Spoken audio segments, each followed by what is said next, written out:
Ganti tanggal sebentar ya.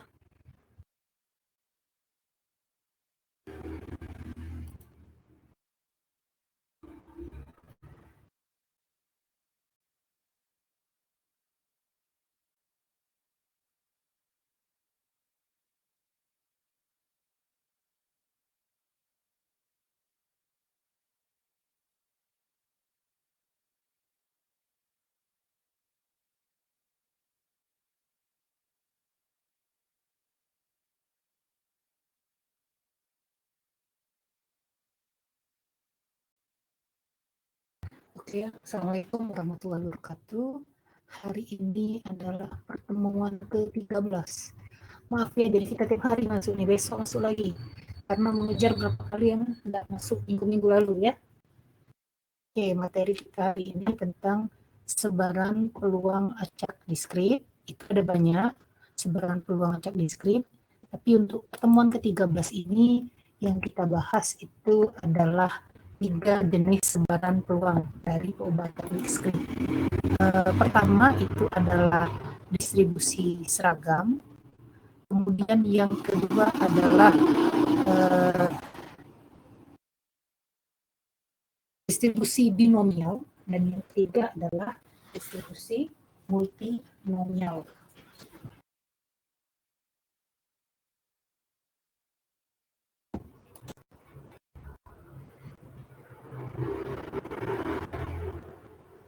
Nah, ya, seperti yang kita ketahui bahwa pengamatan yang dihasilkan melalui percobaan yang berbeda seringkali memiliki bentuk kelakuan umum yang sama, ya. Maksudnya tuh polanya sama, mirip ya. Nah, karena itu pembaca diskrit yang berkaitan dengan percobaan itu dilukiskan dengan distribusi atau sebaran peluang yang sama atau dengan rumus yang sama. Nah, beberapa sebaran peluang diskrit itu diantaranya pertama 3 topik yang dibahas pada pertemuan hari ini ya, itu tadi seragam, binomial, dan multinomial. Yang lainnya itu ada Poisson, ada geometrik, ada hipergeometrik ya, dan sebagainya.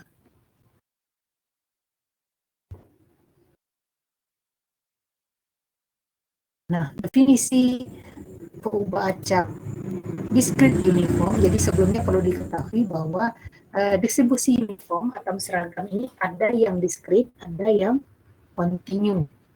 Untuk yang diskrit definisinya seperti yang ada di sini ya. Itu jika ubah acak E memiliki nilai pengamatan X1, X2, dan seterusnya hingga XK dengan peluang yang sama, maka distribusi seragam diskrit didefinisikan sebagai 1/K. Ya, K itu banyaknya peubah acak.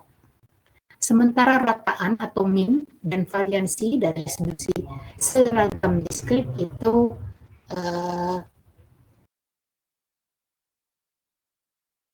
adalah seperti rumus rataan dan variansi umum yang umum yang standar sudah kita ketahui bahwa jumlah sigma, bahwa sigma X itu dibagi banyaknya pengamatan. Demikian juga dengan variansinya.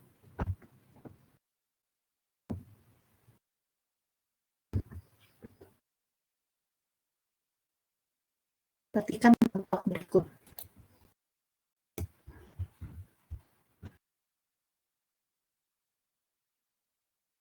Jadi jika sebuah dadu dilempar, di mana ruang sampelnya adalah 1-6, terjadi peluang yang sama, yaitu 1/6.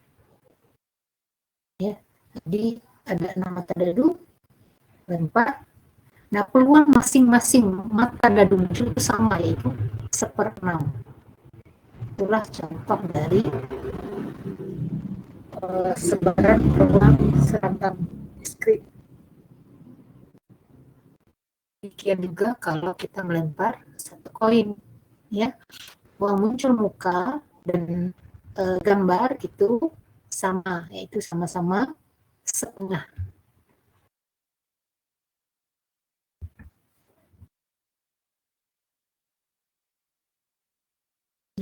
Selanjutnya distribusi binomial.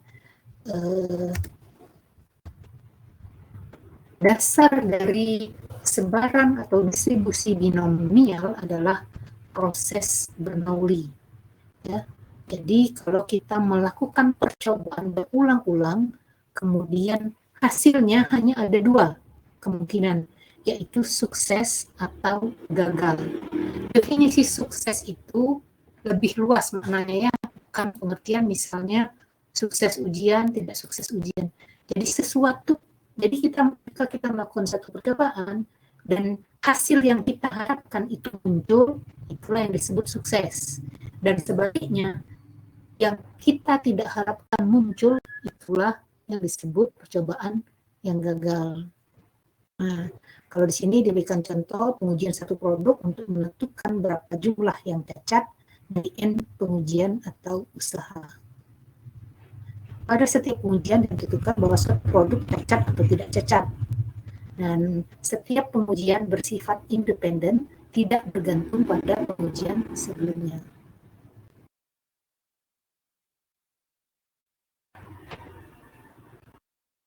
Contoh lainnya adalah kalau misalnya dalam satu percobaan misalnya diharapkan yang terambil itu ya, dari kita mengambil bola misalnya hanya ada dua kemungkinan, bolanya di situ merah atau biru. Jika yang kita harapkan terambil adalah bola merah, maka peluang munculnya bola merah itu adalah peluang sukses. Kemudian bola yang terambil biru itu artinya peluang gagal.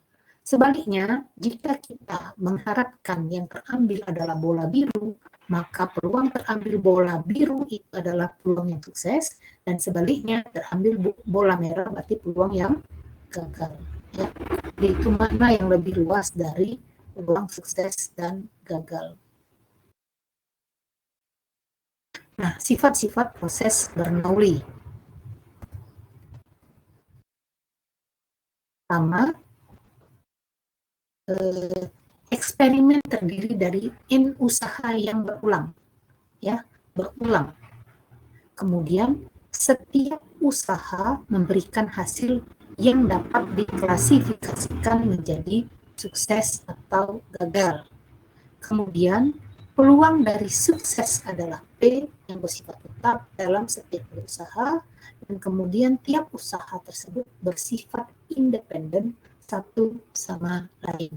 Jadi kalau percobaan pertama misalnya kita mengambil bola, ya. Nah, waktu ngambil kedua itu tidak terpengaruh atau tidak dipengaruhi oleh pengambilan yang pertama. Begitu juga dan seterusnya.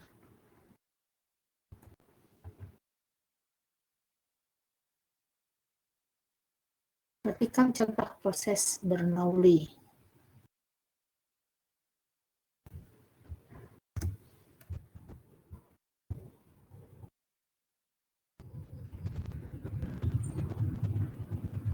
Misalkan ada kelompok usaha yang berupa pengambilan 3 barang secara acak dari suatu hasil proses manufaktur, kemudian diperiksa dan diklasifikasikan ke dalam kategori baik dan cacat.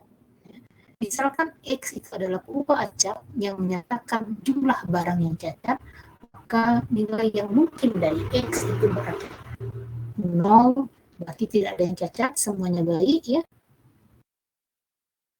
Kemudian kalau yang terambil cacat itu 1, ya, berarti ada 3, kalau 0 adalah 1. Kemudian jika yang terambil 2 yang cacat, berarti ada 3 di situ, ya. Kemudian jika yang terambil semuanya cacat, ada 1.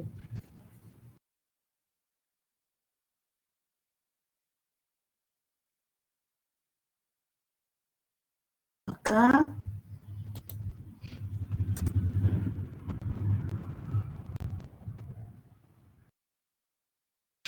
karena barang yang dipilih itu secara independen dari proses yang dianggap mempunyai peluang 25% barang yang cacat, maka ya peluangnya adalah Peluang N itu peluang barang bayi, normal ya maksudnya. D itu cacat, kemudian yang terakhir itu juga peluang normal lagi, berarti 3/4 kali 1/4 kali 3/4 jawabnya 9/4. Sementara distribusi peluang secara lengkap tadi sebenarnya sudah digambarkan di pertama ya, cuma di sini didefinisikan dalam bentuk X. Jadi kalau 0 itu peluangnya adalah 27/64, kalau terambil 1 sama, terambil 2 9/64, dan terambil 3 itu 1/4. Nah, jumlah X yang sukses dari N percobaan Bernoulli itulah disebut peubah acak binomial. Nah, distribusi peluang dari peubah acak diskret ini akan dinotasikan sebagai B dalam kurung X titik koma N koma B. Artinya itu adalah sebaran peluang distribusi binomial dari peubah acak X ya, dengan M percobaan dan P sukses. Ya, itu artinya. Jadi 9, kalau kembali soal tadi 9/64.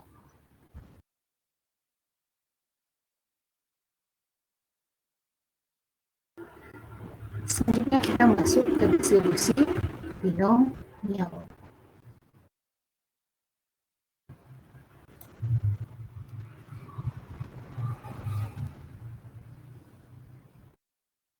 Jika suatu usaha Bernoulli ya yang dilakukan tadi secara berulang-ulang dengan 2 kemungkinan sukses dan gagal, itu dapat menghasilkan sukses ya, dapat menghasilkan sukses dengan peluang P dan peluang gagal Q, di mana Q itu adalah 1 min P, maka sebaran peluang dari peubah acak binomial itu adalah jumlah sukses dari usaha yang independen. Dirumuskan sebagai kombinasi dari N dengan X dikali peluang P pangkat X dikali peluang Q pangkat N min X.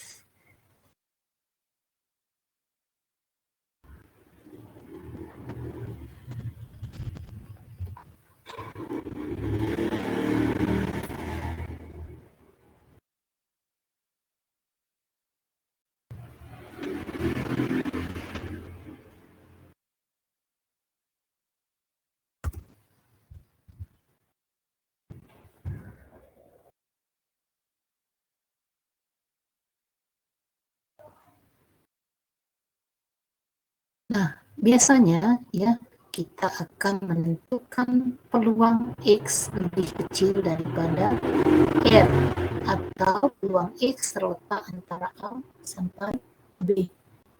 Nah, jika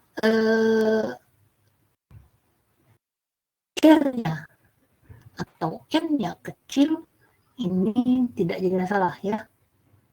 Jika R-nya kecil, tetapi ketika R-nya besar, maka monoton kita mengerjakan satu hal banyak yang sama. Maka dibuatlah tabel binomial. Tabel binomial itu sebenarnya sudah menggunakan rumus ini juga, tapi sudah dilakukan oleh orang lain. Dan hasil perhitungannya dia berikan dalam bentuk tabel. Sehingga untuk orang-orang lain seharusnya tinggal melihat tabelnya. Kalau jumlahnya tidak banyak, kita bisa ngitung sendiri sebetulnya ya tanpa melihat tabel. Nah, ini adalah beberapa contoh tabel binomial ya. Silahkan lihat atau cari dari internet tabel yang lebih jelas ya. Kalau ini kurang jelas.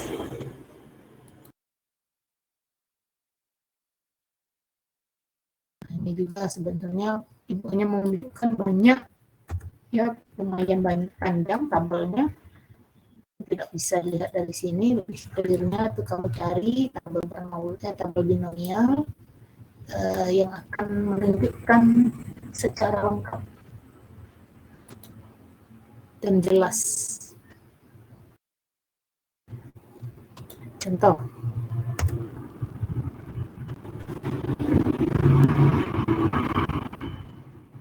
untuk menghitung peluang X kurang dari 10, untuk N 15 dan P 0,4, berarti kita menjumlahkan X sama dengan 0 sampai 9, ya, karena dia kurang dari 10. Nah, kita tinggal mencari pada tabel tadi. Kalau N-nya 15, X-nya 9, P-nya 0,4 berapa? Maka kita langsung memperoleh nilainya sebesar 0,9662. Kalau mau mengerjakan sendiri boleh, gunakan rumus yang tadi. Gunakan rumus yang ini. Ya, nah, gunakan rumus yang ini. Inilah guna tabel.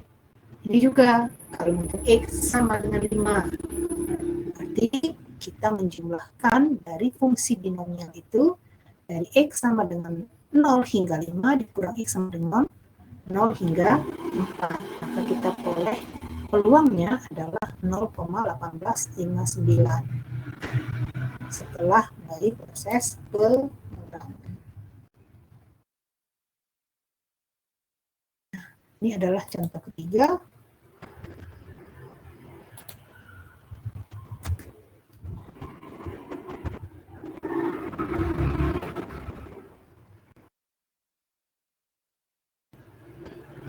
Jadi, peluang seorang pasien sembuh dari suatu penyakit darah yang jarang terjadi adalah 0,4.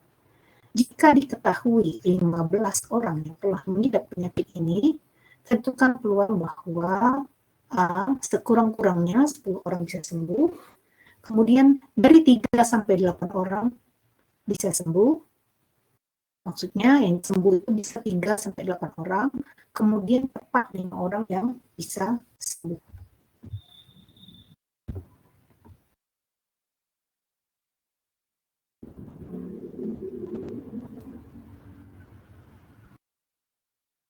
Nah, perhatikan jawabannya.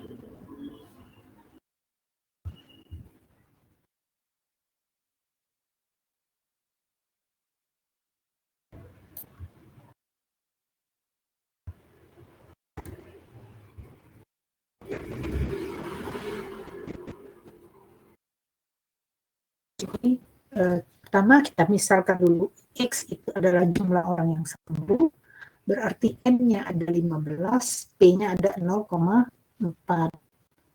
Kalau peluang sembuh lebih dari 10, artinya peluang kita mengurangkan 1 dengan peluang X kurang dari 10.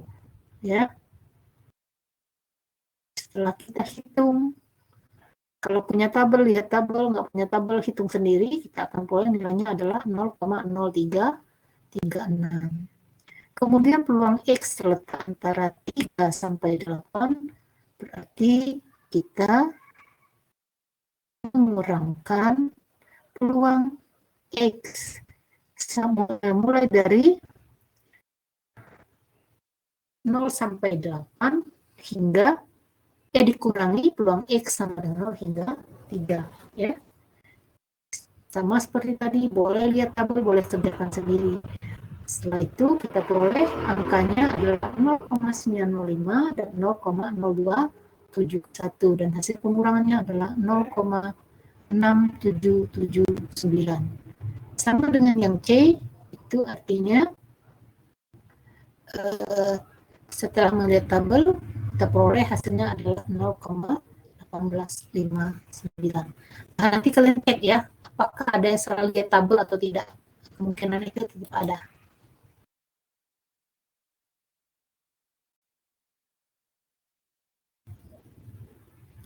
Nah, jika pada distribusi binomial itu hanya ada 2 kemungkinan yang dapat terjadi, yaitu sukses dan gagal. Contoh lainnya misalnya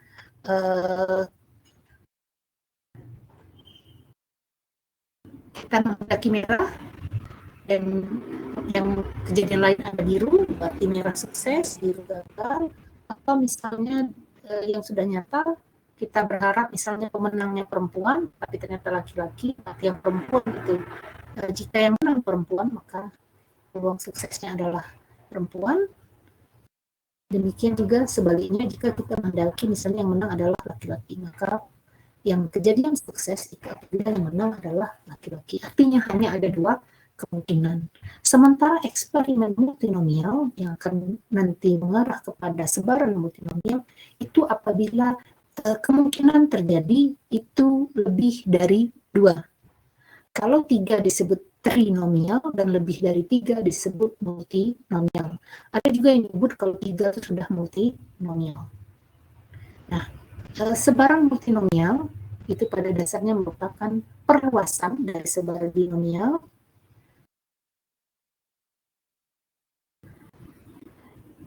Contohnya adalah misalkan pengambilan kartu dengan pengembalian, ya. Nah, pengambilan kartu dengan pengembalian adalah percobaan multinomial bila yang menjadi perhatian keempat jenis kartu. Berarti di sini ada 4 kejadian, ya.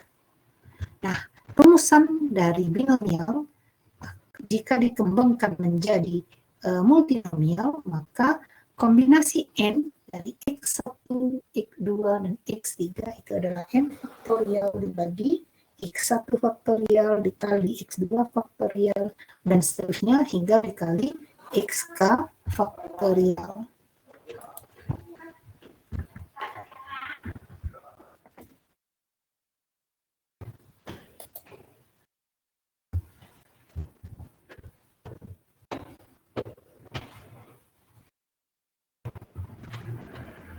Selanjutnya adalah distribusi multinomial. Nah, seperti yang dijelaskan tadi di eksperimennya, jika satu percobaan dapat menghasilkan K macam hasil, E1, E2 hingga K, dengan peluang P1, P2 hingga PK, maka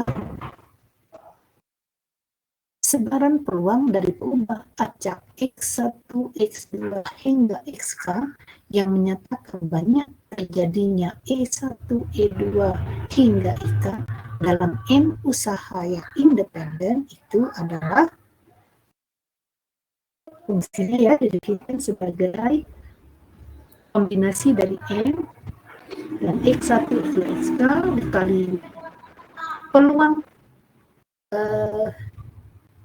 hasil terjadinya hasil pertama pangkat X1, peluang terjadinya kejadian kedua pangkat X2, ya, dan peluang kejadian ke K dikali dipangkatkan dengan XK, di mana X1, X2 hingga XK merupakan sebaran merupakan pengubah acak dari kejadian yang mungkin. Nah, sigma X itu sama dengan N dan sigma P sama dengan 1. Ya.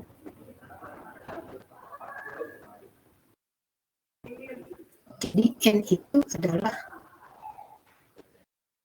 banyaknya cobaan. K itu adalah banyaknya jenis atau macam hasilnya dari percobaan.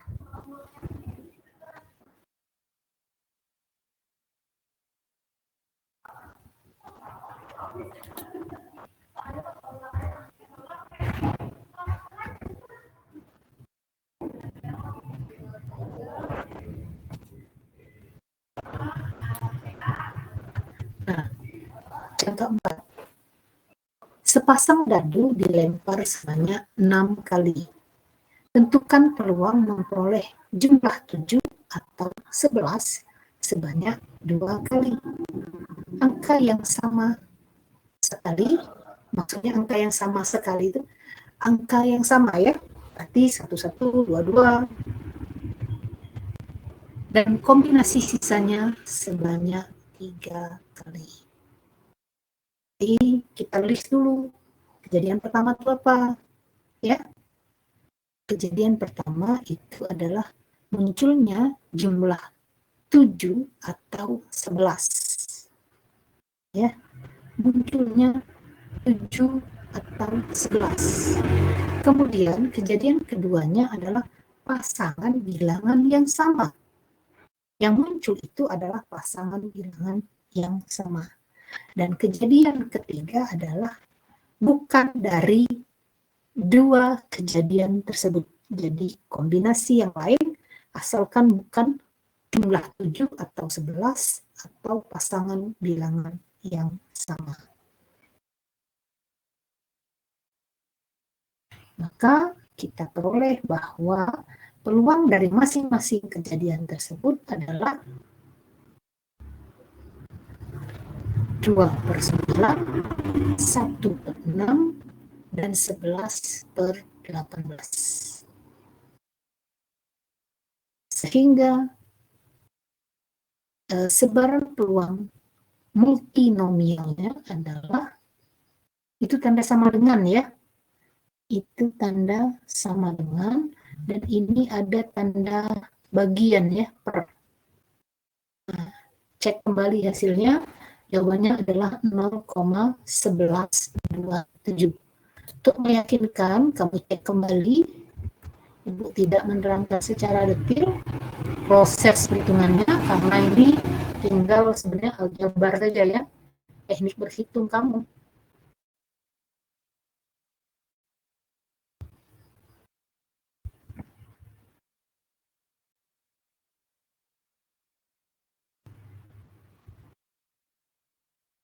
Nah, sebelum sampai di sini, sebelum kita masuk ke tugas, apakah ada pertanyaan?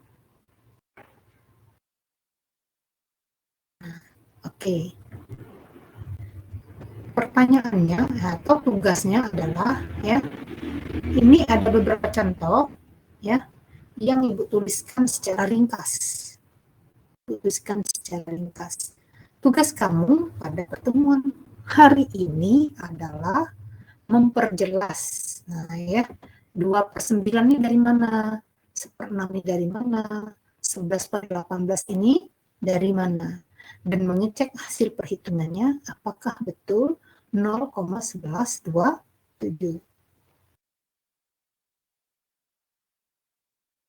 Nah, begitu juga dengan perhitungan yang ini, ya. Kamu hitung secara manual ini. Betulkah jawabannya begini? Ya. Kamu hitung secara manual, ini bukan sesuatu yang banyak, hanya sampai 9, ini juga hanya sampai 8, sampai 5, ya. Nggak, bukan satu kerjaan yang rumit. Nah, kalau yang ini tidak usah, ya. Nah, berarti sebentar, hanya ada 2 tugas ya. Oke, tidak apa-apa. Nah ya, itu tugasnya ya. Pertanyaan sampai di sini?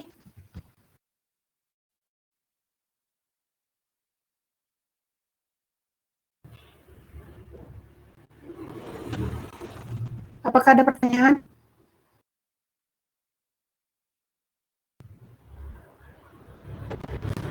Oke, Bu Marcian ya. Agista Serikandi? Hadir Bu, Agista Bu. Ambarwati? Hadir Bu. Andini Hasya? Hadir Bu. Andini Nur Fajriah?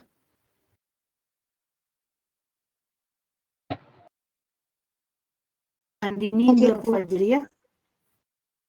Hadir, Aziza? Danti Meilinda? Hadir Bu. Aziza hadir Bu. Dea Adelina Lumban Hadir Raja? Bu.